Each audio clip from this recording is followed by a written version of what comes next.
Hello Reisht. So here's a brief video introduction to the second, longer trailer to Brave that features the Gaelic song Mo Ghaol Chuain, as sung by Julie Fowlis.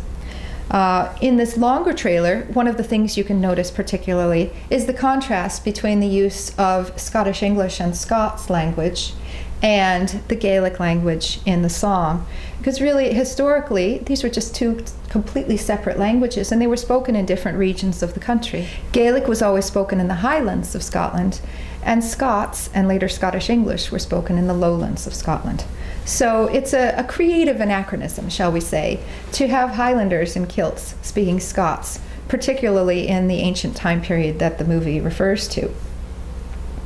One of the other things that you can notice in this trailer is the way that the Gaelic song has been chopped up to fit the requirements of the English language trailer. You know, snippets of lines have been moved around, and so it doesn't make sense in Gaelic. The only way that it makes sense is for an English listener who's just perceiving the song as a beautiful soundscape, much like the Highlands provide the beautiful landscape for the film.